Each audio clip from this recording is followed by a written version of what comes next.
હું કેવલ ઠક્કર આપ સૌનું યુસીડીસી વર્ચ્યુઅલમાં સ્વાગત કરું છું ને આપણે આજ સ્ટાર્ટ કરીએ છીએ જિયોગ્રાફી ભૂગોળ. ભૂગોળ સબ્જેક્ટનું સિલેબસ શરૂ કરતાં પહેલાં તો કોઈ પણ સબ્જેક્ટનો અપ્રોચ શું હોવું જોઈએ, એના માટેના સોર્સિસ કયા ઇમ્પોર્ટન્ટ છે અને એક્ઝામમાં કયા મુદ્દા કયા પર્સપેક્ટિવથી પૂછાય છે એ સમજવું બહુ જરૂરી છે. સૌથી પહેલાં તો ભૂગોળની ડિમાન્ડ શું છે, ભૂગોળ માટેની સ્ટ્રેટેજી શું હોવી જોઈએ. તો ભૂગોળ મોટાભાગનો એવો વિષય કે જે મેઇનલી મેપ રીડિંગની માંગ કરે છે. મેપ રીડિંગ પર હાથ બેસી ગયો તો સમજો અડધો ભૂગોળ તમારું તૈયાર થઈ જશે. મેપ રીડિંગ શું છે, કેમ કરવાનું છે, એ આપણે અહીંયા ચર્ચા કરતા જવાના છીએ. બીજું છે સોર્સિસ. સોર્સિસ હંમેશા ઓથેન્ટિક વાંચવાના છે. સોર્સિસ સૌથી પહેલાં ધોરણ 6 થી 12 જીસીઆરટી અથવા એનસીઆરટી વાંચો તો પણ વાંધો નહીં, પણ સૌથી પહેલાં જીસીઆરટી તો વાંચજો જ, કેમ કે જીપીએસસી માટે આપણે મેઇનલી અત્યારે ટાર્ગેટ કરીને ચાલીએ છીએ એટલા માટે. એનસીઆરટી વાંચો તો પણ કંઈ ખોટું નથી, બટ એનસીઆરટીમાં તમારે ગુજરાત પર્સપેક્ટિવનું જે કન્ટેન્ટ હશે એ કવર થતું નહીં હોય. બીજું છે યુનિવર્સિટી ગ્રંથ નિર્માણ બોર્ડની બુકો. એમાં પહેલી બુક છે ભૌતિક ભૂગોળ, ઓથર છે કાનજીભાઈ જસાણી. બુક નંબર 2 ગુજરાતની આર્થિક અને પ્રાદેશિક ભૂગોળ, મંજુલાબેન દવે. અને નંબર 3 છે ભારતની ભૂગોળ. ભારતની ભૂગોળ એટલી ઇમ્પોર્ટન્ટ નથી, પણ બાકીની જે 2 બુક છે ભૌતિક ભૂગોળ અને ગુજરાતની આર્થિક અને પ્રાદેશિક ભૂગોળ મંજુલાબેન દવે દ્વારા લખાયેલી, એ અગત્યની બને છે, કેમ કે ગુજરાતની ભૂગોળ માટે એ બહુ ઓથેન્ટિક ગણાય છે. આ બંને સોર્સ જે છે જીસીઆરટી અને યુનિવર્સિટી ગ્રંથ નિર્માણ બોર્ડ, આ બંને ગવર્મેન્ટના સોર્સિસ છે, એટલે સૌથી પહેલાં એ વાંચવા અને ત્યારબાદ બીજી કોઈ રેફરન્સ બુક તમે પ્રેફર કરી શકો. સ્ટાર્ટ કરીએ ભૂગોળ અને કઈ રીતે આપણે એમાં આગળ જવાનું છે. સૌથી પહેલાં જીપીએસસી એક્ઝામ હોય કે કોઈ પણ એક્ઝામ હોય, એ દરેક એક્ઝામ માટે કોઈ પણ પર્ટિક્યુલર સબ્જેક્ટ, અહીંયા આપણે ભૂગોળની વાત કરીએ છીએ, એ એક્ઝામ માટે 2 વસ્તુ હંમેશા ધ્યાનમાં રાખવી. એક છે સિલેબસ અને બીજું છે પ્રીવિયસ યરના પેપર્સ. પ્રીવિયસ યરના પેપર તો ખરા, પણ પ્રીવિયસ યર એટલે કેટલા યર્સ? 5 થી વધારે નહીં. પ્રેક્ટિસ માટે ઓકે કે એથી વધારે જઈ શકો છો, બટ 4 થી 5 વર્ષથી વધારે જૂના પેપર ઇમ્પોર્ટન્ટ નથી. એનાલિસિસ પર્સપેક્ટિવથી પ્રેક્ટિસ માટે ચાલશે. છેલ્લા 3 થી 4 વર્ષના પેપર પરથી તમને એક ખ્યાલ આવશે કે શું ટ્રેન્ડમાં ક્વેશ્ચન્સ જાય છે, કોન્સેપ્ટથી ફેક્ચ્યુઅલ કે ફેક્ચ્યુઅલથી કોન્સેપ્ટ, અથવા બંનેનું વેટેજ કેટલું બેલેન્સ કરે છે, ફેક્ચ્યુઅલ ક્વેશ્ચન્સ કેટલા છે, કોન્સેપ્ચ્યુઅલ ક્વેશ્ચન્સ કેટલા છે. અને બીજું સૌથી અગત્યનું કે સિલેબસમાંથી કયા ટોપિક એવા છે જેમાંથી ક્વેશ્ચન્સ પૂછાય છે. અમુક ટોપિક્સ એવા હશે કે જેમાંથી દર વર્ષે એક્ઝામમાં ક્વેશ્ચન હોય જ, પ્રિલિમ હોય કે મેઇન્સ હોય, ડઝન્ટ મેટર.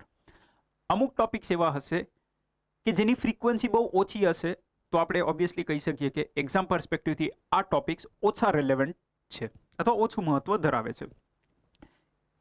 જિયોગ્રાફી માટેની સ્ટ્રેટેજી શું, એ પહેલાં ચર્ચા કરી લઈએ. જિયોગ્રાફી માટેની સ્ટ્રેટેજી સૌથી પહેલાં મેં તમને કહ્યું મેપ રીડિંગ. મેપ રીડિંગ માટે તમારે એક એટલાસ વસાવવાની છે. એ એટલાસ તમે જ્યારે પણ વાંચવા બેઠા હો ત્યારે તમારે એ સાથે રાખવાની છે. અને પ્લસ એન્ડ્રોઈડ યુઝ આપણે ફોન બધા યુઝ કરીએ જ છીએ, તો જ્યારે પણ તમે કોઈ પણ મુદ્દો વાંચતા હો, વેધર કરંટ અફેર્સ વાંચતા હો કે જિયોગ્રાફી સબ્જેક્ટ વાંચતા હો કે કોઈ પણ ટોપિક, જ્યાં પણ તમને કોઈ મુદ્દો એવો લાગે કે કોઈ પર્ટિક્યુલરનું સ્થાનનું નામ આવે છે એક્સેટ્રા, કોઈ એરિયાનું નામ છે એક્સેટ્રા, તો તરત જ જઈ અને ગૂગલ પર સર્ચ કરી અને એનું લોકેશન જોઈ લેવું, કારણ કે લોકેશન બેઝડ ક્વેશ્ચન્સ એક્ઝામમાં પૂછાય છે. એટલીસ્ટ 1-2 ક્વેશ્ચન તો પૂછાય જ છે દર બીજા ત્રીજા વર્ષે. સ્ટાર્ટ કરીએ જિયોગ્રાફીનું સિલેબસ. તો જિયોગ્રાફીના સિલેબસમાં મેઇનલી 4 ભાગ છે. પહેલું છે સામાન્ય ભૂગોળ, બીજું છે ભૌતિક ભૂગોળ, ત્રીજું છે સામાજિક ભૂગોળ અને ચોથું છે આર્થિક ભૂગોળ. હવે જિયોગ્રાફી સબ્જેક્ટ જે છે, જિયોગ્રાફી સબ્જેક્ટની બ્રાન્ચીસ છે, શાખાઓ છે, જેમ કે માનવ ભૂગોળ, આર્થિક ભૂગોળ, સામાજિક ભૂગોળ, ભૌતિક ભૂગોળ વગેરે. અને એના પરથી જ એ સબ્જેક્ટના પણ ઇનડાયરેક્ટલી નામ કહી શકાય. જેમ કે જે કોર જિયોગ્રાફી આપણે કહીએ છીએ એ છે ભૌતિક ભૂગોળ, ફિઝિકલ જિયોગ્રાફી. સામાજિક ભૂગોળ, જેને આપણે ઇનડાયરેક્ટલી સોશિયોલોજી પણ કહી શકીએ, કે જે આપણે સમાજને લગતી ભૂગોળ અથવા લોકોને લગતી ભૂગોળનું સ્ટડી કરવાનું છે. આર્થિક ભૂગોળ, એને ઇનડાયરેક્ટલી ઇકોનોમી પણ કહેવાય છે અથવા ઇકોનોમિક જિયોગ્રાફી એનું એ આપણે એક સબ્જેક્ટ તરીકે પણ ભણીએ છીએ economy, that is nothing but economic geography. Point number 1, સામાન્ય ભૂગોળ. સામાન્ય ભૂગોળ. સામાન્ય ભૂગોળના જે પણ મુદ્દા છે એ તમે જોઈ શકો છો કે બેઝિક જ્યાં કોન્સેપ્ટ્સ આવશે જેના આધારે આગળની ભૂગોળ તમારી તૈયાર થશે. આ જે કોન્સેપ્ટ્સ હશે સૌરમંડળના ભાગરૂપ પૃથ્વી, પૃથ્વીની ગતિ, સમય, ઋતુની વિભાવના, આટલું જે પોર્શન છે, પૃથ્વીની આંતરિક રચના, એ પછી પોઈન્ટ બદલાઈ જાય છે. અહીંયા તમારે સૌરમંડળ, સૌરમંડળના ભાગરૂપે પૃથ્વી અને અન્ય ગ્રહોનું સ્ટડી કરવાનું છે. હવે અન્ય ગ્રહો જે પણ વિશેષ માહિતી હોય, જે હાઇલાઇટિંગ પોઈન્ટ છે, કી પોઈન્ટ છે, ફક્ત એટલા જ યાદ રાખવાના છે. અને આ મુદ્દો છે તમારે જેમ સિલેબસ આગળ વધશે તેમ તમારે એ એક સ્કિલ ડેવલપ કરવી પડશે કે જ્યાં તમે એ પોઈન્ટ જોઈ અથવા એ ટોપિક વાંચી અને તમે એટલું એનાલાઇઝ કરતા થાવ કે આ જે ટોપિક તમે વાંચી રહ્યા છો એમાંથી એક્ઝામમાં જો પૂછાય તો કેવા પ્રશ્નો પૂછાય, વેધર MCQ કે મેન્સ રિલેટેડ ક્વેશ્ચન આમાંથી કોઈ બની શકે. તો એક બેક એન્ડમાં એક મેન્ટલ પ્રોસિજર ચાલતી રહેવી જોઈએ કે આ મુદ્દો પ્રિલિમ્સ માટે ઇમ્પોર્ટન્ટ છે કે મેન્સ માટે, તો ઓટોમેટિકલી તમારી એનાલિટિકલ સ્કિલ એ રીતે ડેવલપ થતી જશે. હવે જેમ કે આ જે મુદ્દો છે સૌરમંડળના ભાગરૂપ પૃથ્વી, પૃથ્વીની ગતિ, સમય અને ઋતુની વિભાવના, તો ઓબ્વિયસલી જે આપણે આગળ ચર્ચા કરવાના છીએ ટોપિકની, તો આ મુદ્દો ફક્ત ને ફક્ત પ્રિલિમ્સ પર્સપેક્ટિવથી ઇમ્પોર્ટન્ટ છે. આપણે જ્યાં આગળ જે તે ટોપિક આવશે ત્યાં હું તમને કહેતો રહીશ કે આ પ્રિલિમ્સ પર્સપેક્ટિવથી ઇમ્પોર્ટન્ટ છે કે મેન્સ કે પછી બંને. ક્યાં પૂછાય નક્કી નહીં, પણ પૂછાય બંનેમાં શકે છે, શક્યતા બંને જગ્યાએ રહેલી છે. પૃથ્વીની આંતરિક રચના, તેના મુખ્ય ભૂમિ સ્વરૂપો. હવે જિયોગ્રાફી છે ને એ એકચ્યુઅલી ગોખવાનો સબ્જેક્ટ નથી. મોટાભાગે આપણા મગજમાં એવી એક ધારણા હોય છે કે જિયોગ્રાફી અથવા ભૂગોળ એટલે શું? પર્વતો, નદીઓ, નદી અહીંયાથી ઉદ્ભવે છે, એના પર આ ડેમ આવેલા છે, નદી અહીંયા જઈને મળે છે, અહીંયા આ તળાવ આવેલું છે, અહીંયા પર્વત છે, આ સૌથી ઊંચું શિખર છે વગેરે. આ એટલે ભૂગોળ. ખોટું નથી, બટ એ ફક્ત ભૂગોળનું ભાગ છે, ફેક્ચ્યુઅલ કન્ટેન્ટ છે, એથી વધારે કંઈ જ નહીં. પણ આપણે GPSC 1, 2 અને એથી આગળ UPSCની જો તૈયારી કરવી હોય તો ઓબ્વિયસલી પહેલા કોન્સેપ્ટ સમજવા પડશે, ત્યારબાદ ફેક્ચ્યુઅલ ડેટા ઓટોમેટિકલી યાદ રહી જશે. તો પૃથ્વીની આંતરિક રચના અને બીજો મુદ્દો છે ભૂમિ સ્વરૂપો. હવે પૃથ્વીની આંતરિક રચના જે છે અથવા પૃથ્વીની અંદર જે પ્રોસેસ ચાલતી હશે, જે પણ પ્રક્રિયા ચાલશે, જેના આધારે જ એના ભૂમિ સ્વરૂપો તૈયાર થશે. ભૂમિ સ્વરૂપો પૃથ્વીની આંતરિક રચનાના આધારે જ તૈયાર થાય છે, એટલે એક લિંક બને છે. તેની લાક્ષણિકતાઓ: વાતાવરણની રચના અને સંગઠન, આબોહવાના તત્વો અને પરિબળો, વાયુ સમુચ્ચય અને વાતાવરણ, અહીંયા વાતાવરણ આવશે, વાતાવરણીય વિક્ષોભ, આબોહવાકીય બદલાવ, મહાસાગરો, ભૌતિક, રાસાયણિક, જૈવિક લાક્ષણિકતાઓ, જલીય આપત્તિઓ, દરિયાઈ અને ખંડીય સંસાધનો. હવે આ જે પોર્શન છે પૃથ્વીની આંતરિક રચનાથી કરી અને ખંડીય સંસાધનો સુધીનું, અહીંયા જે આપણે કોન્સેપ્ટ્સ ભણીશું એ આગળ જઈ અને ભૌતિક ભૂગોળમાં એનું એપ્લિકેશન જોવા મળશે. જેમ કે આપણે ભારતની ભૌતિક ભૂગોળની વાત કરીએ, એમાં હિમાલય ફોર એક્ઝામ્પલ, તો હિમાલય એ ભારતની ભૂગોળનો ફેક્ચ્યુઅલ પાર્ટ છે, પણ હિમાલયની રચના કેમ થઈ એ ક્યાંનું પોર્શન બને છે? પૃથ્વીની આંતરિક રચનાના ભાગરૂપે જે કોન્સેપ્ટ સમજીશું તો એનું એપ્લાઇડ ફોર્મેટ આપણને અહીંયા જોવા મળવાનું છે. એ જ રીતે વાવાઝોડું, સાયક્લોન્સ, આપણે કરંટ અફેરમાં આવે અમુક મુદ્દા એવા હશે કે જે એક કરતાં વધારે સબ્જેક્ટ્સને ટચ કરતા હશે, અને આપણે એ જ શીખવાનું છે કે એક્ઝામ માટે તમારે ફક્ત પ્રિલિમ્સ ઓરિએન્ટેડ તૈયારી કરવાની નથી, તમારે મેન્સ અને પ્રિલિમ્સ બંને ઇન્ટિગ્રેટેડલી તમારે લઈને ચાલવાનું છે. કોઈ પણ ટોપિક મેન્સમાં પણ એ જ હશે, પ્રિલિમ્સમાં પણ એ જ હશે, બંનેની ડેપ્થ અલગ હશે, પણ સાથે ને સાથે એક ટેવ આપણે અંદરથી કાઢવાની છે. કઈ ટેવ? ટેવ છે 4 ઓપ્શન આપો તો જવાબ કહું. આ ટેવ ખાસ કરીને આપણા મગજમાંથી કાઢવાની છે, કેમ કે મેન્સ આ ટેવથી લખાશે નહીં. આપણે તૈયારી મેન્સ ઓરિએન્ટેડ સાથે પેરેલલ કરવાની જ છે. એક્ઝામની તૈયારી ક્યારે પણ પ્રિલિમ્સની અલગ મેન્સની અલગ ક્યારે હોતી નથી. એ જ સોર્સિસ વાંચવાના છે, એ જ પુસ્તકો વાંચવાના છે. રાઈટ. આપણે ખાલી પ્રિલિમ્સ પાસ કરી અને પછી જ્યારે મેન્સ આવે અને આપણને એમ થાય કે મેન્સ આવી, હવે આપણે આન્સર રાઇટિંગ કરી શકતા નથી, આવડતું હોય તેમ છતાં આપણે લખી ન શકીએ, તો એ કામનું શું? Right. At last final merit માટે પ્રિલિમ્સ તો ક્વોલિફાઈંગ સ્ટેજ છે, પણ મેરિટમાં ગણાય છે મેન્સ. તો આપણે તૈયારી એ જ હોલિસ્ટિક અપ્રોચથી કરવાની છે, જ્યાં આપણે આન્સર રાઇટિંગ પણ સાથે કરી શકવા જોઈએ. એટલે અને એ માટે ખાસ કરીને કોન્સેપ્ટ્સ વેરી સ્ટ્રોંગ હોવા જરૂરી છે. કોન્સેપ્ટ્સ એકદમ સ્ટ્રોંગ હોવા જોઈએ, તો જ તમને ફેક્ચ્યુઅલ ડેટા સમજાશે. એમને ફેક્ટ ગોખી અને એક્ઝામમાં વોમિટ કરી આવું એ અપ્રોચ ખોટું છે. તો પાર્ટ 1 સામાન્ય ભૂગોળ, જે મેઇનલી કોન્સેપ્ચ્યુઅલ પોર્શન છે. નો ડાઉટ એમાં ફેક્ચ્યુઅલ ડેટા આવશે, બટ લિમિટેડ પોર્શન આવશે. પોઈન્ટ નંબર 2 ભૌતિક ભૂગોળ, જ્યાં કોન્સેપ્ટ પણ હશે, ફેક્ટ પણ હશે. હવે ભૌતિક ભૂગોળ 3 સંદર્ભમાં જોવાનું છે. એક છે ભારત,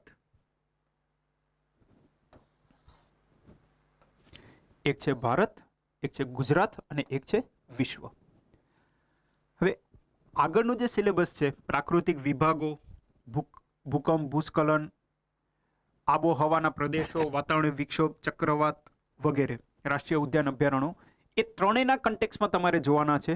પણ વેઇટેજ દરેકનું એક્ઝામ પર્સપેક્ટિવથી અલગ અલગ રહેવાનું છે.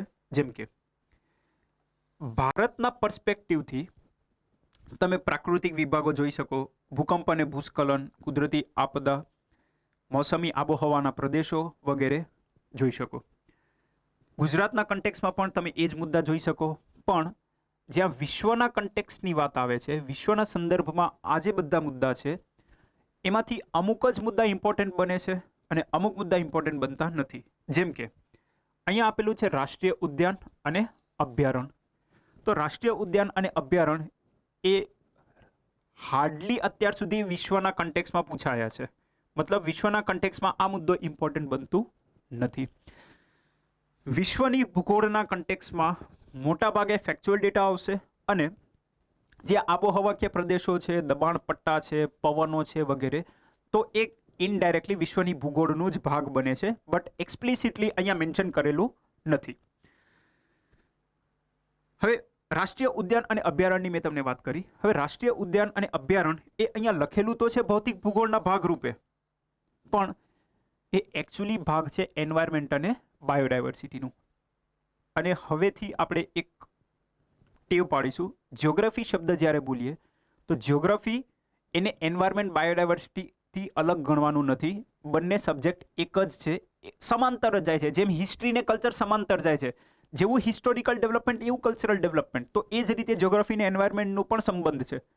એન્વાયરમેન્ટ અને બાયોડાયવર્સિટીનું જે સબ્જેક્ટ છે એ જ્યોગ્રાફીના આધારે જ તૈયાર થાય છે. જ્યોગ્રાફીના કોન્સેપ્ટ જેટલા ક્લિયર હશે એટલા જ તમારા એન્વાયરમેન્ટ અને બાયોડાયવર્સિટીના કોન્સેપ્ટ પણ સ્ટ્રોંગ બનશે. તો રાષ્ટ્રીય ઉદ્યાન અને અભયારણ્ય એ કોર કોન્સેપ્ટ બને છે એન્વાયરમેન્ટનું. હવે રાષ્ટ્રીય ઉદ્યાન અને અભયારણ્ય એ રક્ષિત વિસ્તાર, પ્રોટેક્ટેડ એરિયાઝ,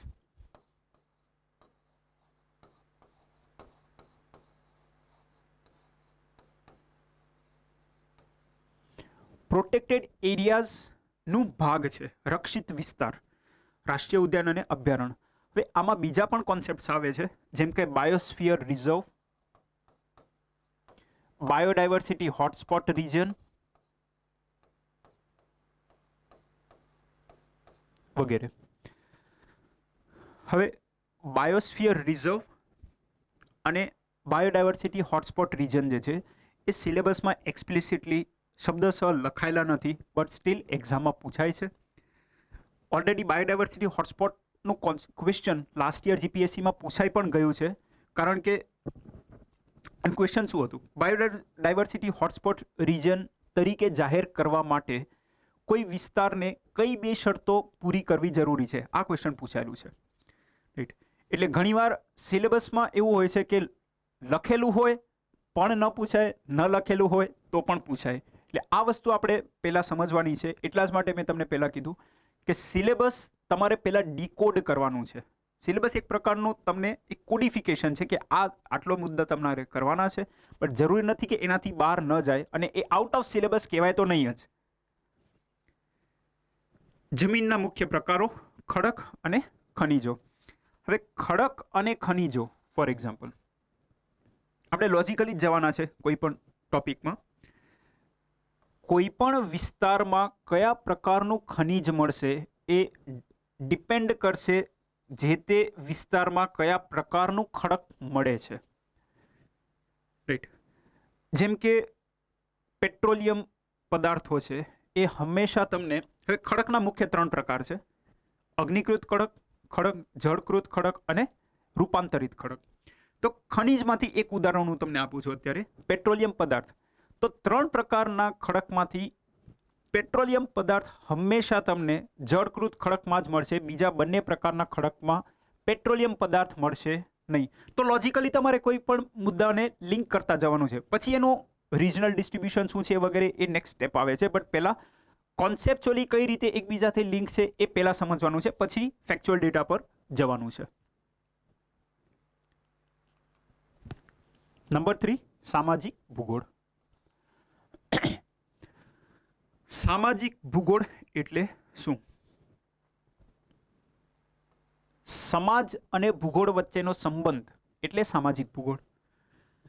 હવે અગેન અહીંયા 3 મુદ્દા છે: ભારત, ગુજરાત અને વિશ્વ. તો આ કન્ટેક્સમાં એક્ઝામ પર્સપેક્ટિવથી આપણા માટે સામાજિક ભૂગોળ વિશ્વના કન્ટેક્સમાં એક્ઝામમાં રેરલી જ પૂછાય છે, પણ ભારત અને ગુજરાતના સંબંધમાં ચોક્કસથી પૂછાય છે. હવે સામાજિક ભૂગોળ એટલે વસ્તીને લગતું. ઓબ્વિયસલી સમાજ એટલે શું? લોકોનું જૂથ એટલે સમાજ.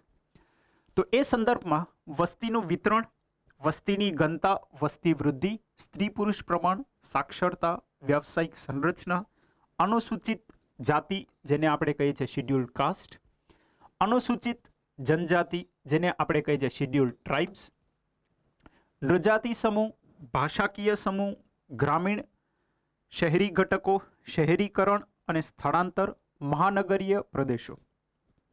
હવે જે આ સામાજિક ભૂગોળ છે એના માટે આપણે શું વાંચવાનું છે? તો સામાજિક ભૂગોળ માટે એક્ઝામ પર્સપેક્ટિવથી આનું બેઝ બનશે તમારું 2011ની વસ્તી ગણતરીના આંકડા. અને અપકમિંગમાં આમાં તમારે કરંટ અફેરમાં લિંક કરશો. 2021ની જે વસ્તી ગણતરી થશે, નો ડાઉટ આના આંકડા હજી 3 થી 4 વર્ષ રહીને પબ્લિશ થશે અને કોરોના કાળના હિસાબે મે બી ડીલે પણ થાય, બટ ઓકે. 2011ની વસ્તી ગણતરીના આંકડાના આધારે તમારે આ આખો મુદ્દો તૈયાર કરવાનો છે. આના માટે આપણે કરવાનું છે શું? 2011ની વસ્તી ગણતરીના આંકડા, સેન્સસના જે આંકડા છે એ તમે મંજુલાબેન દવેની બુકમાં ચેપ્ટર નંબર 10 અને પ્લસ ગુજરાતનું સોશિયો ઇકોનોમિક સર્વે, એમાં એક વસ્તીનું અલગ ચેપ્ટર આવે છે. આ સોર્સિસ તમે ખાસ વાંચશો અને પ્લસ એનું એનાલિસિસ કરવાનું છે. પછી હવે SC ST જે પોપ્યુલેશન છે પર્ટિક્યુલરલી એના વિશેની માહિતી તમે એક્ઝામ પર્સપેક્ટિવથી આ મુદ્દો ખાસ કરીને ઇમ્પોર્ટન્ટ છે. ટ્રાઇબલ પોપ્યુલેશનને લગતું, જે લગભગ દર વર્ષે એક્ઝામમાં પ્રિલિમમાં પણ પૂછાય છે, મીન્સમાં પણ પૂછાય છે. તો આના માટે તમે કરશો શું? તમે જશો મિનિસ્ટ્રી ઓફ ટ્રાઇબલ અફેર્સની વેબસાઇટ પર અને ત્યાં જે સોર્સિસ અવેલેબલ છે, મટીરિયલ અવેલેબલ છે, એ તમે ડાઉનલોડ કરીને તમારી અનુકૂળતા મુજબ વાંચશો. ઓથેન્ટિક સોર્સ છે, ત્યાંથી ક્વેશ્ચન્સ પૂછાય છે. નેક્સ્ટ, શહેરીકરણ અને સ્થળાંતર. હવે શહેરીકરણ જે છે એ એપ્લાઇડ ફોર્મમાં આવે છે. સામાજિક ભૂગોળનું એક કોન્સેપ્ચ્યુઅલ પાર્ટ છે. આગળના જે મુદ્દા જોયા, વસ્તી વિતરણ, ઘનતા, વૃદ્ધિ વગેરે, તો એ તમારા ફેક્ચ્યુઅલ ડેટા થશે કે કયા એરિયામાં કેટલું જાતિ પ્રમાણ છે, સાક્ષરતા દર ઓછું છે, વધારે છે, કયા જિલ્લા છે, રાજ્ય છે વગેરે વગેરે. શહેરીકરણ, તો શહેરીકરણના કારણો શું છે, એનું અત્યારનું સ્ટેટસ શું છે, કેટલી વસ્તી શહેરોમાં વસે છે, ગામડાઓમાં વસે છે, ભવિષ્યમાં કઈ રીતે આપણે એની સામે લડવાનું છે, કેમ કે શહેરીકરણના પોઝિટિવ અને નેગેટિવ બંને પાસાઓ છે એક્સેટ્રા. તો એ તમારું એનાલિટિકલ પોર્શન થશે, જે મેઇન્સમાં પણ ઇમ્પોર્ટન્ટ બને છે. સ્થળાંતર, આ મુદ્દો ખાસ કરીને કોરોનાના સંજોગોમાં ઇમ્પોર્ટન્ટ છે, જે આપણે માઇગ્રન્ટ લેબરર્સનો ઇસ્યુ જોયું હતું ઇવન લાસ્ટ યર અને અત્યારે પણ.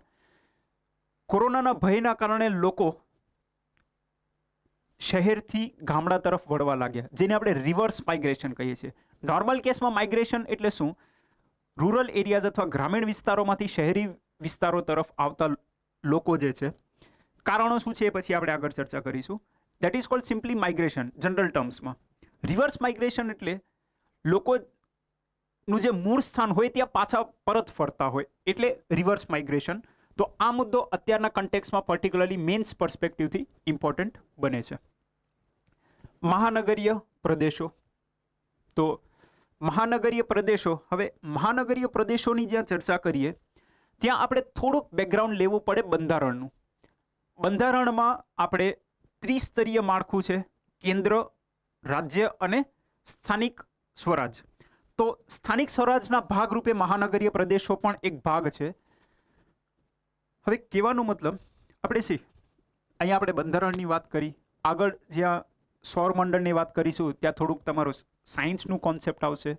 એક્ઝામ માટે તમારે કોઈ એક સબ્જેક્ટને એક સબ્જેક્ટ પૂરતું સીમિત નથી રાખવાનું. તમારે એ એક સબ્જેક્ટ જે બીજા સબ્જેક્ટને ટચ થતું હોય અથવા જે બીજા સબ્જેક્ટને લિંક કરીને સ્ટડી કરી શકાય, જેને આપણે હોલિસ્ટિક અપ્રોચ અથવા ઇન્ટરડિસિપ્લિનરી અપ્રોચ કહીએ, એ રીતે જ સ્ટડી કરવાનું છે. આનાથી તમારું એનાલિટિકલ સ્કિલ ડેવલપ થશે અને પ્લસ મેન્સનું આન્સર રાઇટિંગ સારું એવું ઇમ્પ્રૂવ થશે.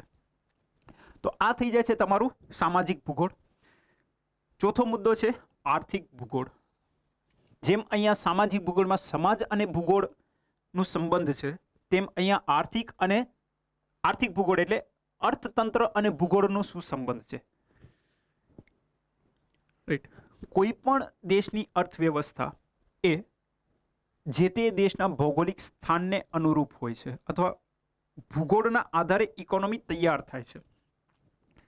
ફોર એક્ઝામ્પલ ભારતને આપણે કૃષિ આધારિત અર્થવ્યવસ્થા કહીએ છીએ. નો ડાઉટ જીડીપીના કન્ટેક્સમાં નહીં, રોજગારના કન્ટેક્સમાં. પહેલાં જીડીપીના કન્ટેક્સમાં પણ હતું, પણ હવે સેવા ક્ષેત્રનો ફાળો સૌથી વધારે જીડીપીમાં છે. બટ સ્ટીલ મૂળતઃ હજી ભારત કૃષિ પ્રધાન દેશ છે એવું આપણે કહી શકીએ રોજગારીના સંદર્ભથી. તો અર્થતંત્ર અને ભૂગોળ વચ્ચેનો જે સંબંધ છે એટલે આર્થિક ભૂગોળ. બીજું આપણે એક્ઝામ્પલ લઈએ ગલ્ફ કન્ટ્રીઝ, અરબ રાષ્ટ્રોનું, જેને આપણે મિડલ ઇસ્ટ પણ કહીએ છીએ. હવે મિડલ ઇસ્ટ કન્ટ્રીઝ જે છે એની અર્થવ્યવસ્થા કયા ક્ષેત્રને આધારે ઊભી થઈ છે? મિડલ ઇસ્ટ કન્ટ્રીઝની અર્થવ્યવસ્થા આ ત્રણ સેક્ટરમાંથી કોઈ પણ દેશની અર્થવ્યવસ્થા આ ત્રણ પૈકી એક જ અથવા એક કરતાં વધારે પણ સંદર્ભ અલગ લઈ શકાય, રોજગાર અને જીડીપી. પણ મુખ્યત્વે આ ત્રણમાંથી એક જ સેક્ટર હશે. તો મિડલ ઇસ્ટની જો વાત કરીએ તો અરબ રાષ્ટ્રોની અર્થવ્યવસ્થા કયા ક્ષેત્રને આધારિત અર્થવ્યવસ્થા ગણી શકાય? કૃષિ પ્રધાન, ઉદ્યોગ અથવા ઔદ્યોગિક ક્ષેત્ર આધારિત કે સેવા ક્ષેત્ર આધારિત? એક એક કરીને જોઈએ. હવે અરબ રાષ્ટ્રો જે છે એમનું ભૌગોલિક સ્થાન એવું છે જ્યાં આબોહવાકીય પરિસ્થિતિ ગરમ છે, હોટ ક્લાઇમેટ છે. જમીન કેવી છે? રેતાળ છે. તો રેતાળ જમીનમાં કૃષિ ક્ષેત્ર હેઠળ અથવા કૃષિ ક્ષેત્ર જે છે એ એટલું વિકાસ પામી શકે નહીં. રેતાળ જમીનમાં પણ પાક તો થાય બટ બહુ લિમિટેડ, જેમ કે ખારેક, ખજૂર વગેરે. તો કૃષિ ક્ષેત્ર જે છે એ એટલું ડેવલપ્ડ હશે નહીં ઓબ્વિયસલી. તો ત્યાંની અર્થવ્યવસ્થા કૃષિ ક્ષેત્ર આધારિત હોય નહીં, ઉદ્યોગ આધારિત છે. ઉદ્યોગો ઘણા બધા છે. ઉદ્યોગ એ ઓવરઓલ સેક્ટર છે, એની અંદર ઘણી બધી ઇન્ડસ્ટ્રીઝ કહી શકીએ આપણે ઉદ્યોગો છે, જેમ કે steel industry, IT industry et cetera. તો ઉદ્યોગમાં પણ એની પાસે કયા સંસાધનો છે? તો મેઇનલી ઓઇલ અને નેચરલ ગેસ છે. ક્રૂડ ઓઇલ અને કુદરતી ગેસ એની પાસે મુખ્ય સંસાધન છે. તો ઓવરઓલ ઔદ્યોગિક ક્ષેત્રમાં પણ ફક્ત એક જ એવું ક્ષેત્ર છે ઓઇલ ઇન્ડસ્ટ્રી જેના આધારે એની જે અર્થવ્યવસ્થા છે એ ડેવલપ છે. પણ ઓવરઓલ જીડીપીમાં એનો ફાળો છે, પણ સાથે સેવા ક્ષેત્ર પણ છે. સેવા ક્ષેત્ર પર્ટિક્યુલરલી ટુરિઝમ, એટલે અરબ રાષ્ટ્રો જે છે એની ઇકોનોમીની વાત કરીએ અથવા ઇકોનોમિક સ્ટ્રક્ચરની વાત કરીએ તો મુખ્ય બે ભાગ આપણને મળે છે. એક ઔદ્યોગિક ક્ષેત્રમાં ફક્ત ઓઇલ એન્ડ નેચરલ ગેસ ફાળો આપે છે, અને બીજું સેવા ક્ષેત્રમાં ટુરિઝમ વેલ ડેવલપ છે, તો એની ઇકોનોમીમાં ટુરિઝમનો ફાળો પણ સારો એવો છે. આ જે રચના બને છે કે એની ઇકોનોમીમાં કયા ક્ષેત્રનો ફાળો કેટલો છે એ એની ભૂગોળના આધારે છે. એનું ભૌગોલિક સ્થાન એવું છે જેના આધારે ત્યાં એની પાસે સંસાધનો અવેલેબલ છે એ અમુક છે, અમુક નથી. એટલા જ માટે ઇકોનોમી અને જિયોગ્રાફી, અર્થતંત્ર અને ભૂગોળ એ કઈ રીતે લિંક છે એ તમને ખ્યાલ આવી ગયો હશે. તો અર્થતંત્રના મુખ્ય વિભાગો અથવા મુખ્ય ક્ષેત્રો મેઇનલી 3 છે: કૃષિ, ઉદ્યોગ અને સેવા ક્ષેત્ર. તેની મુખ્ય લાક્ષણિકતાઓ શું છે? ઓબ્વિયસલી ભારત અને ગુજરાતના કન્ટેક્સમાં કયા ક્ષેત્રનો ફાળો ભારતની જીડીપીમાં અને રોજગારમાં બંનેમાં કેટલું છે, અને આનું એનાલિસિસ આપણે આગળ કરવાનું છે જેના આધારે ક્વેશ્ચન્સ પૂછાય છે. પાયાના ઉદ્યોગો કૃષિ, ખનિજ, જંગલ, ઈંધણ અને માનવશ્રમ આધારિત ઉદ્યોગો, પરિવહન અને વેપાર, પદ્ધતિઓ અને સમસ્યાઓ. હવે પરિવહન અને વેપાર જે છે એ તમારું ઇનડાયરેક્ટલી ભાગ બને છે ઇન્ફ્રાસ્ટ્રક્ચરનું.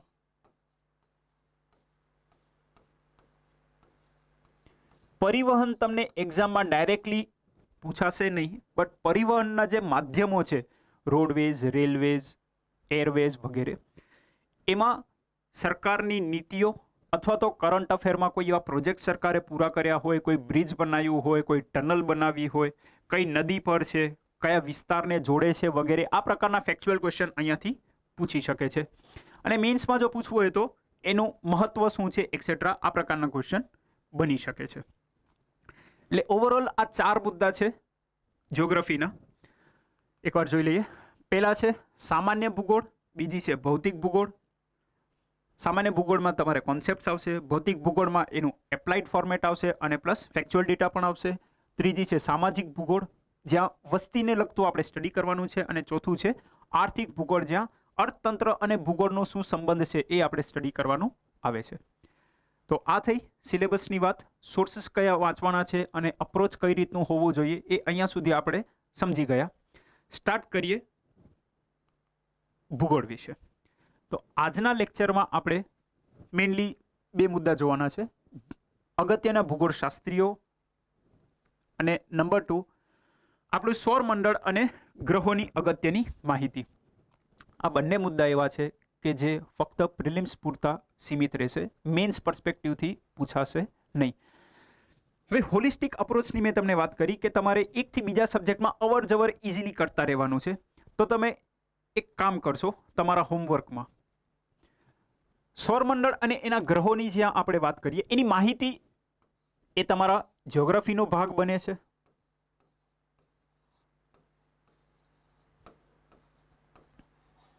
પણ તમારા સાયન્સમાં 2 સંસ્થાઓ છે, ઈસરો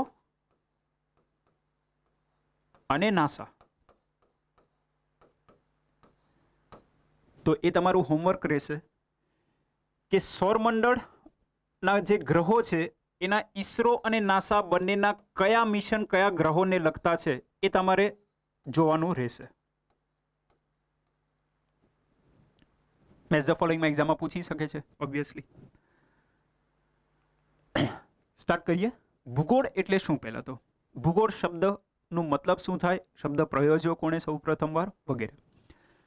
ભૂગોળ એટલે ભૂ મતલબ પૃથ્વી, ગોળ એટલે એનો આકાર દર્શાવે છે.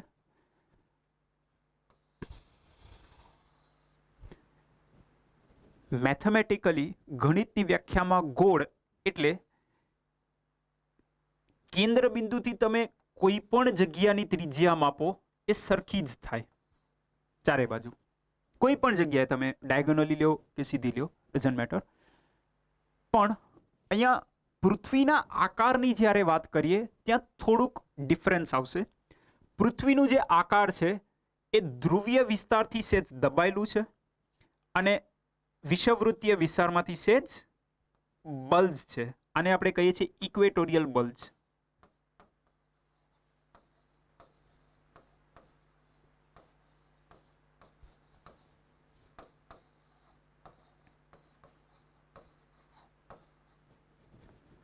એનું કારણ શું છે એ આપણે આગળ ચર્ચા કરવાના જ છીએ.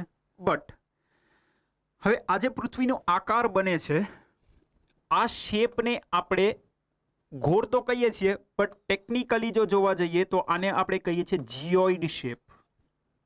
જીઓ મતલબ પૃથ્વીના સંદર્ભમાં આપણે શબ્દ વાપરીએ છીએ જીઓ એટલે અર્થ.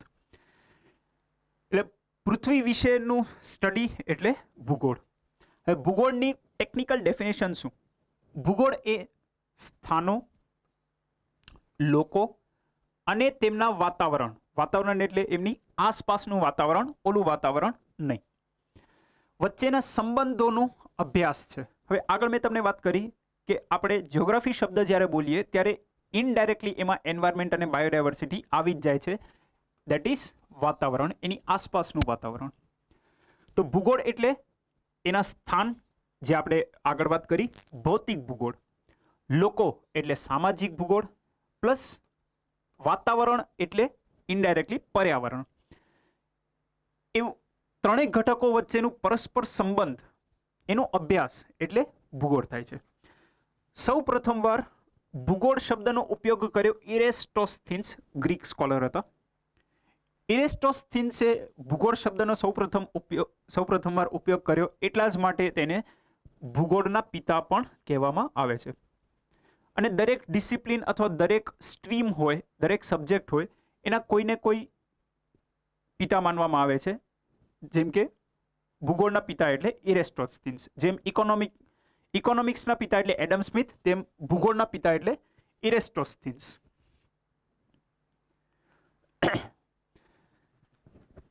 અન્ય ભૂગોળશાસ્ત્રીઓ કોણ છે કે જે એક્ઝામ પર્સપેક્ટિવથી આપણા માટે ઇમ્પોર્ટન્ટ છે અને મેચ ધ ફોલોઈંગમાં અથવા વન લાઇનર ક્વેશ્ચન તરીકે પૂછાઈ શકે? આ ફક્ત પ્રિલિમ્સમાં ઇમ્પોર્ટન્ટ છે, મેન્સ માટે આ મુદ્દો ઇમ્પોર્ટન્ટ ગણી શકાય નહીં.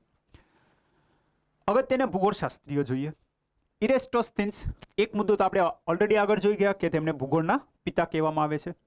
હવે જ્યાં આપણે ભૂગોળની વાત કરીએ તો એની વ્યાખ્યામાં યાદ કરો, આપણે આગળ જોયું કે ભૂગોળ એટલે સ્થાનનું સ્ટડી કરીએ છીએ. તો સ્થાન એટલે શું? હું તમને કહું કે Ahmedabad, America, London, Washington, New York વગેરે કોઈ પણ શહેરનું આપણે નામ લઈએ, કોઈ પણ સ્થળનું નામ લઈએ, તો સ્થળ એટલે શું? જ્યાં કોઈ પર્ટિક્યુલર અક્ષાંશ અને રેખાંશનું ઇન્ટરસેક્શન પોઈન્ટ, એટલે કોઈ પર્ટિક્યુલર સ્થળની વાત કરીએ છીએ, રાઈટ? તો અક્ષાંશ અને રેખાંશની પદ્ધતિ કોણે આપી? ઇરેસ્ટોસ્થીન્સે. પૃથ્વી ગોળાકાર છે. સી એન્શિયન્ટ હિસ્ટ્રીમાં એવું એક ખ્યાલ હતું કે પૃથ્વી જે છે એ સપાટ છે. અમુક અંતર બાદ જ્યાં પૃથ્વીનો અંત આવે છે એ પછી તમે એમાંથી પડી જાઓ છો અને સીધા અવકાશમાં જતા રહ્યો છો, સ્પેસમાં જતા રહ્યો છો. એ ખ્યાલ ખોટો છે એવું પહેલી વાર કીધું ઇરેસ્ટોસ્થીન્સે અને કીધું કે પૃથ્વી ગોળાકાર છે. અહીંયા કીવર્ડ છે ગોળાકાર, અહીંયા અક્ષાંશ અને રેખાંશ અને ભૂગોળના પિતા. કીવર્ડ્સ આપણે યાદ રાખવાના છે એક્ઝામ માટે. થેલ્સ, થેલ્સ શું કે છે? ભૂ કેન્દ્રીય મોડલ. ભૂ એટલે પૃથ્વી, કેન્દ્રીય એટલે સેન્ટર પોઈન્ટ, કેન્દ્ર બિંદુ. અને આપણે ઇંગ્લિશમાં કહીશું Jio centric model.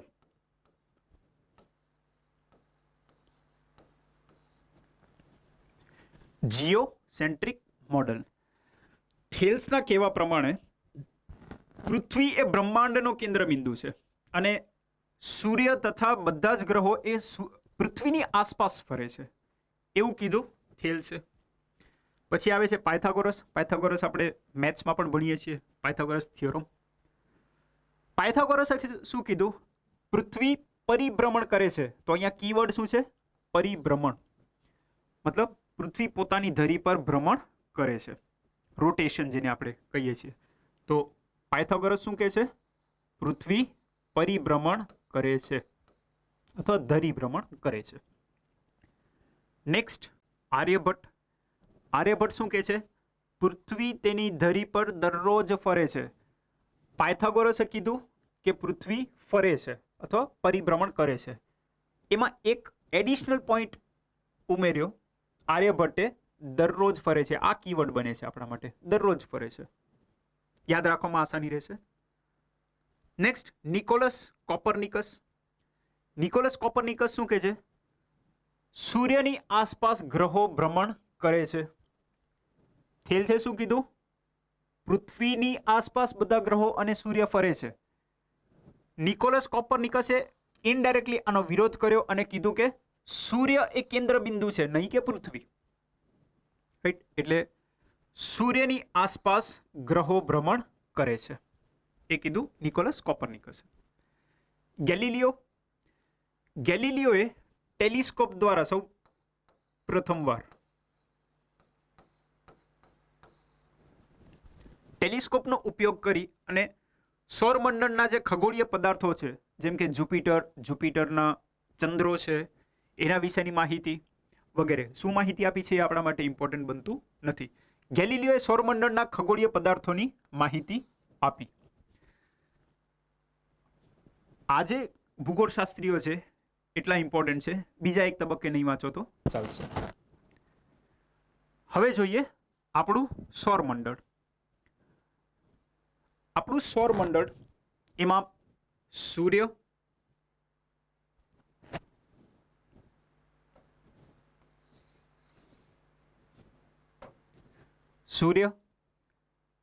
Mercury, Venus, અર્થ, માર્સ, જુપિટર, સેટર્ન, યુરેનસ, નેપચ્યુન. 8 ગ્રહો છે. પ્લુટો આપણે ગ્રહ ગણતા નથી. બુધ, શુક્ર, પૃથ્વી, મંગળ, ગુરુ અથવા બૃહસ્પતિ, સેટર્ન એટલે શનિ, યુરેનસ અને નેપચ્યુન એને આપણે અરુણ અને વરુણ પણ કહીએ છીએ. તો દરેક વિષયની અગત્યની જે માહિતી છે એ આપણે જોઈએ. હવે એક્ઝામમાં કયા પ્રકારના ક્વેશ્ચન પૂછાય છે? એક વસ્તુ મેં તમને હોમવર્કમાં કીધી કે તમારે ઈસરો અને નાસાના જે મિશન છે એ જોવાના છે. બીજું, દરેક ગ્રહની જે વિશેષતા હશે એ એક્ઝામમાં પૂછાય છે. ઘણીવાર ક્રમમાં ગોઠવવાનું છે કે એના કદના આધારે ગ્રહોને ગોઠવો, કયું કદમાં મોટું છે, નાનું છે, એક્સેટ્રા, અને એની વિશેષ માહિતી. સૌથી પહેલા જોઈએ આપણું સૌરમંડળ, એના વિશે બેસિક માહિતી. તો આપણું સૌરમંડળ જે છે એ મિલ્કી વે ગેલેક્સી, દૂધગંગા ગેલેક્સીમાં લોકેટેડ છે. Black hole. બ્લેક હોલ શું છે? પહેલા તો બ્લેક હોલ એવો પોઈન્ટ છે અને દરેક ગેલેક્સીના કેન્દ્રમાં એક બ્લેક હોલ હોય જ છે. બ્લેક હોલ એટલે કોઈ તારો હોય, સ્ટાર હોય, એનો અંતિમ તબક્કો અથવા એ મરણ સ્થિતિમાં આવે છે જ્યાં એની ઘનતા એટલી વધી જાય છે અને ગ્રેવિટી એટલી બધી વધી જાય છે કે એમાંથી લાઇટ પણ બહાર આવી શકતી નથી. એ સ્થિતિમાં જ્યારે એ તારો હોય એને આપણે કહીએ છીએ બ્લેક હોલ. 1.5-2 વર્ષ પહેલા જ સૌથી પહેલા આપણે બ્લેક હોલની એક ઇમેજ પબ્લિશ કરી, એક ફોટો તૈયાર કર્યો. ગેલેક્સીનું નામ હતું M87 ગેલેક્સી, મેસિયર 87 પણ કહેવાય છે.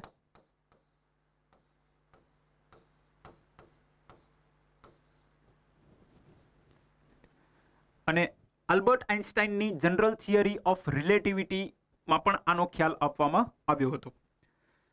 M87 ગેલેક્સીના બ્લેક હોલની ઇમેજ આપણે સૌ પ્રથમવાર પબ્લિશ કરી હતી. M87 ગેલેક્સીના બ્લેક હોલનો ફોટો આપણે ઇવેન્ટ હોરાઇઝન ટેલિસ્કોપ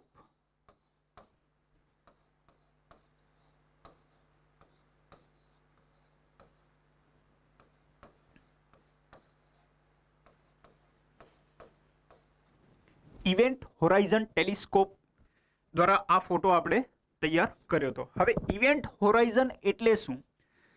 માની લો કે આ બ્લેક હોલ છે.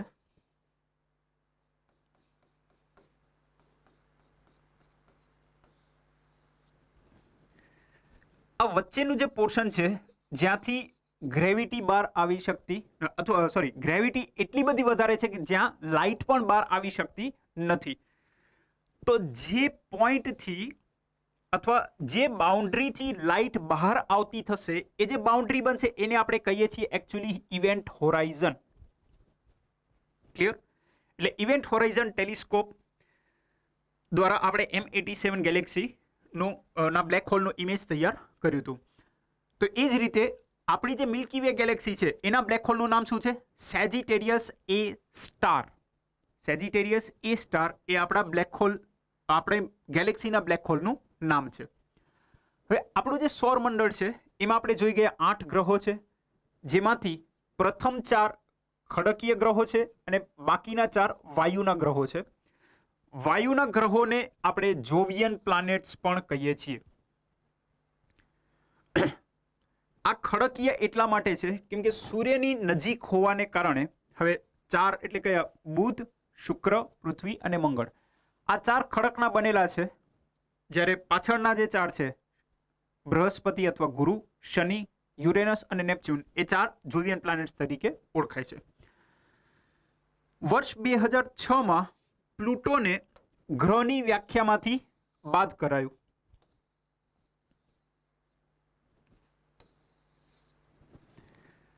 ત્યાર સુધી આપણે એને ગ્રહ તરીકે ગણતા હતા. હવે કોઈ પણ ખગોળીય પદાર્થને ગ્રહ ગણવું હોય તો એના માટેના અમુક ક્રાઇટેરિયા છે, એમાં આપણે ડેપ્થમાં જવાનું નથી. હા, એક મુદ્દો આપણે ખાસ જોવાનું છે કે એ સંસ્થા કઈ છે. એ સંસ્થા કઈ છે કે જે કોઈ પણ ખગોળીય વસ્તુને ગ્રહનો દરજ્જો આપે છે અથવા રદ કરે છે. તો એ સંસ્થા છે ઇન્ટરનેશનલ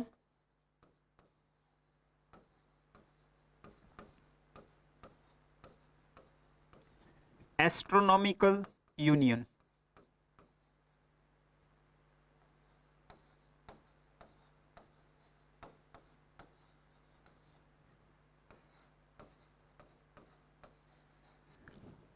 આ આંતરરાષ્ટ્રીય સંસ્થા દ્વારા કોઈ પણ ખગોળીય વસ્તુને ગ્રહનો દરજ્જો આપવામાં આવે છે અથવા નથી આવતું. તો 2006માં પ્લુટોને ગ્રહની વ્યાખ્યામાંથી કાઢી અને વામન ગ્રહની વ્યાખ્યામાં રાખવામાં આવ્યું છે. નેક્સ્ટ જોતા જઈએ એક એક ગ્રહની વિશેષતા. સૂર્ય આપણા સૌરમંડળનો એકમાત્ર તારો, જેને આપણે ટેકનિકલી કહીએ છીએ સ્ટાર, અને બીજું છે પ્લાનેટ અથવા ગ્રહ. તો સ્ટાર અને પ્લેનેટ વચ્ચેનું અંતર શું? એક ખગોળીય વસ્તુ તારો કહેવાય છે અને બીજી ખગોળીય વસ્તુ ગ્રહ કહેવાય છે. મેઇન ડિફરન્સ એ છે કે કોઈ ખગોળીય વસ્તુને જ્યારે આપણે તારાની વ્યાખ્યામાં મૂકીએ, સ્ટારની વ્યાખ્યામાં મૂકીએ છીએ, તો જે તે પદાર્થને અથવા જે તે વસ્તુને પોતાની લાઇટ હોય છે, જ્યારે ગ્રહને પોતાની લાઇટ હોતી નથી. એ અન્ય ખગોળીય પદાર્થ પાસેથી પોતાની લાઇટ મેળવે છે. જેમ કે પૃથ્વીને આપણે ગ્રહ કહીએ છીએ, તો પૃથ્વી સૂર્ય પાસેથી લાઇટ મેળવે છે એટલે પૃથ્વી ગ્રહ કહેવાય છે, તારો નથી કહેવાતી. અને આપણા સૌરમંડળમાં ફક્ત એક જ તારો છે, સૂર્ય. તે મુખ્યત્વે હાઇડ્રોજન અને હિલિયમનું બનેલું છે અને અન્ય ખનિજો છે. 73% હાઇડ્રોજન છે, હિલિયમ 25% છે. એક તબક્કે ટકાવારી યાદ નહીં રહેતો ચાલશે, પણ વધારે કયું છે એ યાદ હોવું જરૂરી છે. ફોટોસ્ફિયર, આ શબ્દ યાદ રાખજો. ફોટોસ્ફિયર એટલે શું? સૂર્યની દૃશ્યમાન સપાટી, જે બહારનો લેયર આપણને દેખાય છે એને આપણે કહીએ છીએ ફોટોસ્ફિયર. આ ફોટોસ્ફિયરનો ફોટો છે.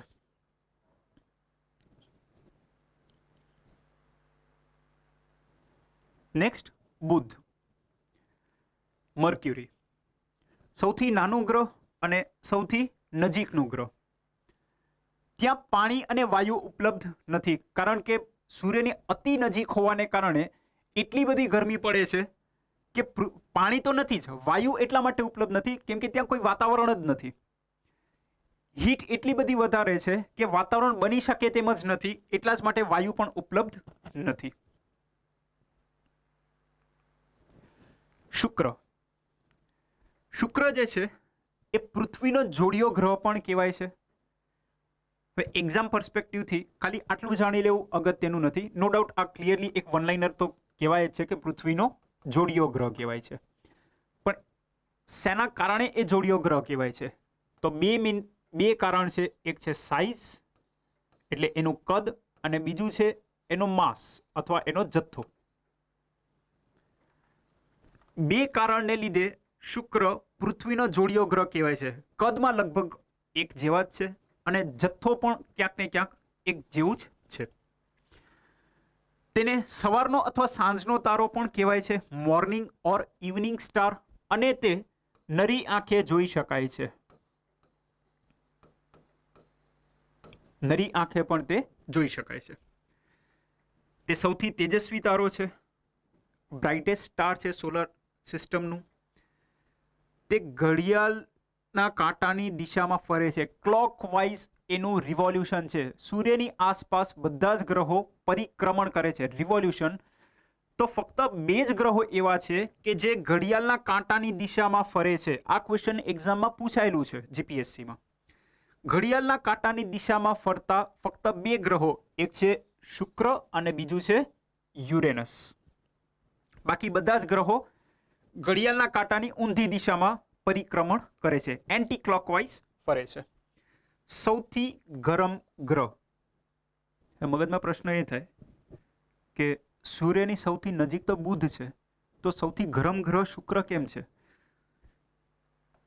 શુક્રની સપાટીનું તાપમાન લગભગ 478 થી 80 ડિગ્રી સેલ્સિયસ જેટલું રહે છે. અને સૌથી ગરમ ગ્રહ એટલા માટે છે કારણ મેં તમને ઓલરેડી કીધું, બુધ પર વાતાવરણ જ નથી. તો વાતાવરણ નથી તો હીટ ટ્રેપ થઈ શકતી નથી. વાતાવરણ હોય તો હીટ જળવાય, ગરમાશ જળવાય. હવે વાતાવરણ જ નથી બનતું તો હીટ ટ્રેપ થઈ શકતી નથી. એટલા જ માટે શુક્ર એ સૌથી ગરમ ગ્રહ કહેવાય છે. આ મુદ્દો ભૂલાવવું જોઈએ નહીં. અને તાપમાન લગભગ 478 થી 80 ડિગ્રી સેલ્સિયસ જેટલું રહે છે. પૃથ્વી, ભૂરું ગ્રહ, બ્લુ પ્લાનેટ કહીએ છીએ. ઓબ્વિયસલી રીઝન ઇઝ 1% જેટલું એરિયા છે એ છે પાણી, અને લગભગ 29% જેટલો જે વિસ્તાર છે એ છે લેન્ડમાસ પૃથ્વી પરનું, અને એટલા જ માટે ભૂરું ગ્રહ કહેવાય છે. અને આપણું જે આખું જીઓગ્રાફીનું સબ્જેક્ટ છે એ આ જ ગ્રહ વિશેનું છે, એટલે એના વિશે વધારે માહિતી અહીંયા બતાડી નથી. નેક્સ્ટ પોઈન્ટ, મંગળ. મંગળને લાલ અથવા રાતો ગ્રહ પણ કહેવાય છે. હવે એનું જે લાલ રંગ છે એ બને છે ત્યાંની માટીમાં રહેલા આયર્ન ઓક્સાઇડના કારણે. લોહનું તત્વ વધારે હોવાને કારણે એની સપાટી લાલ કલરની બને છે, એટલે લાલ અથવા રાતો ગ્રહ પણ કહેવાય છે. ઓલિમ્પસ મોન્સ આપણા સૌરમંડળનો સૌથી મોટો જ્વાળામુખી અથવા સૌથી મોટો પર્વત પણ કહી શકો.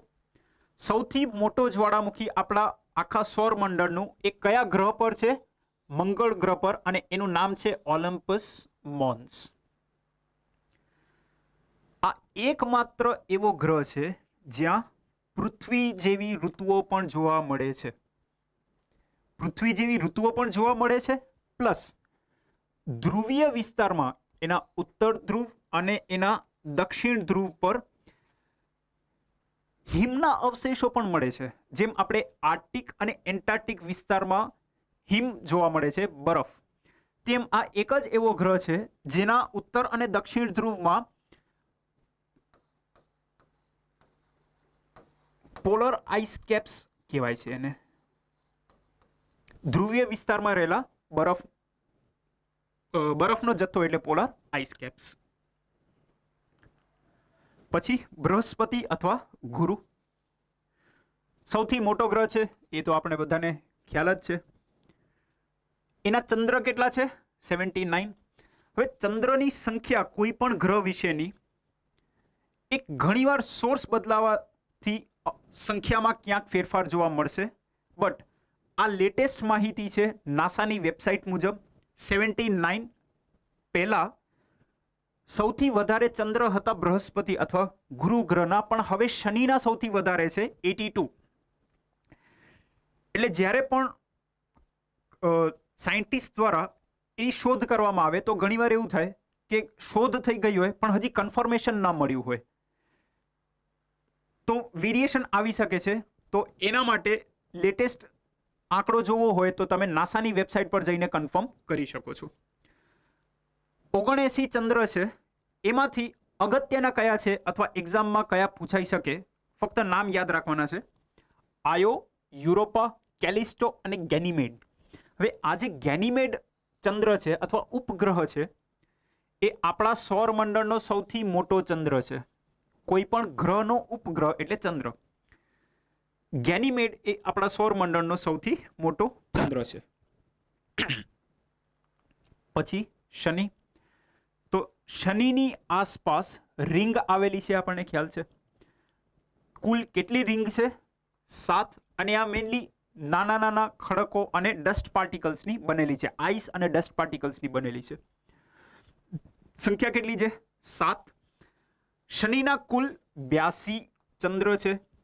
પેલા ઓછા હતા, હવે સૌથી વધારે ગ્રહો અથવા ઉપગ્રહો છે શનિના, જેમાંથી ટાઇટન સૌથી મોટો ઉપગ્રહ છે.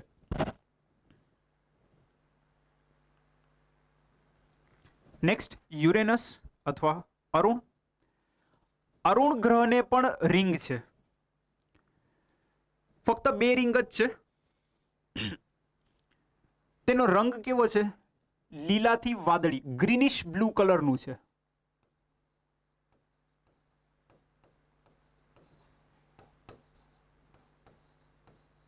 ગ્રીનિશ બ્લુ રંગનું આ ગ્રહ છે. સૌથી ઠંડુ વાતાવરણ 8 ગ્રહોમાંથી સૌથી ઠંડુ વાતાવરણ આ ગ્રહનું છે. શેનું? યુરેનસનું. મગજમાં એક પ્રશ્ન ઊભો થાય, જેમ સૂર્યથી દૂર જઈએ તેમ તાપમાનમાં ઘટાડો થાય, તો ઓબ્વિયસલી નેપચ્યુન સૌથી દૂર ગ્રહ છે, તો એનું વાતાવરણ કેમ સૌથી ઠંડુ નથી? કારણ કે એ વાતાવરણમાં રહેલા વાયુઓની રચનાના કારણે યુરેનસના ઉપરી વાતાવરણમાં એમોનિયા અને મિથેનનું પ્રમાણ વધારે છે, અને એટલા માટે એનું વાતાવરણ સૌથી ઠંડુ છે. એના ગ્રહો કેટલા છે? 27 ઉપગ્રહો. એમાંથી મિરાન્ડા, એરિયલ અને અમ્બ્રિયલ એ નામ તમારે યાદ રાખવાના છે. Next Neptune. એનો રંગ વાદળી છે. હવે આગળ યુરેનસમાં પણ જોયું, યુરેનસ ગ્રીનિશ બ્લુ કલરનું છે.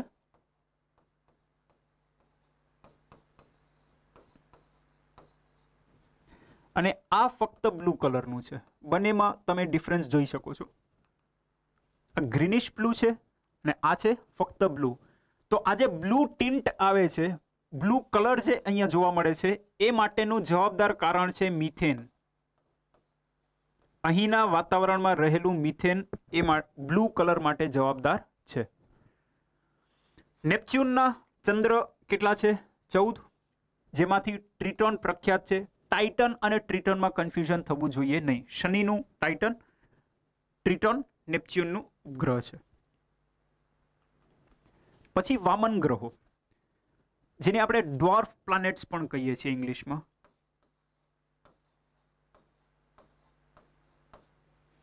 Dwarf planets. ડ્વાર્ફ પ્લાનેટ ફક્ત 5 છે આપણા સૌરમંડળમાં. એના નામ છે એરિસ, પ્લુટો, હોમિયા, મેકમેક અને સિરીસ. આ 5ના નામ તો એક્ઝામ પર્સપેક્ટિવથી ઇમ્પોર્ટન્ટ જ છે, બટ અહીંયા 2 વિશે કંઈક અલગ મુદ્દા જોવાના છે. સિરીસ જે છે એ મંગળ અને ગુરુ વચ્ચેના જે એસ્ટરોઇડ બેલ્ટ છે એમાં લોકેટેડ છે સિરીસ. જ્યારે હોમિયા છે એનું આકાર ગોળ નથી, લંબગોળ છે. બાકી ચારે ચારના ગોળ. કોઈ પણ ખગોળીય પદાર્થ જનરલી આપણે એવું હોય કે ગોળાકાર હોય છે, પણ હોમિયા લંબગોળ આકાર ધરાવે છે. નામ અને આ બેની વિશેષતા એટલું યાદ રાખવાનું રહેશે. નેક્સ્ટ, 1 પ્રકાશ વર્ષ બરાબર એક્ઝામમાં આપણને ઘણીવાર યુનિટ્સ પૂછાય છે મેઝરમેન્ટના. આપણે અવકાશની વાત કરીએ તો અવકાશમાં ડિસ્ટન્સ એ આપણે પ્રકાશ વર્ષ લાઇટ યર્સના સંદર્ભમાં માપીએ છીએ. તો લાઇટ યર એટલે 1 પ્રકાશ વર્ષ બરાબર 9.461 multiplied by 10 raised to the power 12 kilometres એટલે 1 પ્રકાશ વર્ષ થાય છે. હવે અહીંયા બે મુદ્દા બીજા જોવાના છે. કુપર બેલ્ટ એ જે તમને દેખાય છે કુપર બેલ્ટ, એનું પ્રોનાઉન્સિએશન કુઈપર બેલ્ટ નહીં થાય, એનું પ્રોનાઉન્સિએશન થશે કુપર બેલ્ટ. કુપર બેલ્ટ એટલે શું? નેપચ્યુન અને એની જે ઓર્બિટ છે, સૂર્યની આસપાસ ફરવાની જે ભ્રમણ કક્ષા છે, એથી બહારનો જે ખગોળીય પટ્ટો છે એને આપણે કહીએ છીએ કુપર બેલ્ટ. સિમ્પલી ડેફિનેશન ખાલી યાદ રાખવાની છે. અને પ્લુટોને હવે એકચ્યુઅલી આપણે ગ્રહની બદલે આપણે એને કુપર બેલ્ટનું ભાગ ગણીએ છીએ. તો કુપર બેલ્ટ એટલે નેપચ્યુનની બહારનો ખગોળીય પટ્ટો, જેનું ભાગ આપણે પ્લુટોને પણ હવે એનું ભાગ ગણીએ છીએ. તો આ થઈ ગયું કુપર બેલ્ટ. નેક્સ્ટ, મિટિયોરોઇડ અને મિટિયોર, ઉલ્કા પિંડ અને ઉલ્કા એટલે શું? એને આપણે ઇંગ્લિશમાં શૂટિંગ સ્ટાર્સ પણ કહીએ છીએ, એનું બીજું નામ છે. એક્ઝામ માટે ફક્ત ડિફરન્સ યાદ રાખજો. મિટિયોરોઇડ એટલે ઉલ્કા પિંડ પૃથ્વીના વાતાવરણની બહાર છે ત્યારે કહેવાય છે. પૃથ્વીના વાતાવરણમાં જ્યારે એ પ્રવેશ કરે છે, પૃથ્વીના વાતાવરણમાં પ્રવેશ કરતા એક તો એ પૃથ્વીના ગુરુત્વાકર્ષણ બળને કારણે એની ગતિ વધે છે, જેના કારણે વાતાવરણમાં રહેલા વાયુઓના સાથે એનું ઘર્ષણ થાય છે અને ઘણીવાર એ બળી જાય છે, અથવા તો ઘણીવાર બળતું નથી અને એનો અમુક ભાગ પૃથ્વી પર પડે છે. પૃથ્વી પર જ્યારે પડે છે તો એને આપણે કહીએ છીએ મિટિયોર, અથવા જ્યારે એ બહાર હોય છે ત્યારે આપણે એને કહીએ છીએ મિટિયોરોઇડ. ઘણીવાર આપણને જોવા મળતું હોય કે પૃથ્વીના અમુક ભાગમાં મિટિયોર પડતા હોય છે, રાઈટ. બટ સિમ્પલી તમારે આ ખાલી ડિફરન્સ યાદ રાખવાનું છે. તો અહીંયા આપણે આજે જોયું જિયોગ્રાફીનો સિલેબસ શું છે, શું સ્ટ્રેટેજી છે, શું સોર્સિસ તમારે વાંચવાના છે, અગત્યના ભૂગોળશાસ્ત્રીઓ કોણ છે, અને સૌરમંડળની બેઝિક માહિતી આપણે મેળવી. આગળના લેક્ચરમાં આપણે પૃથ્વીની બેઝિક માહિતી અને એ પછીનો જે સિલેબસ છે આપણે કવર કરીશું. Thank you.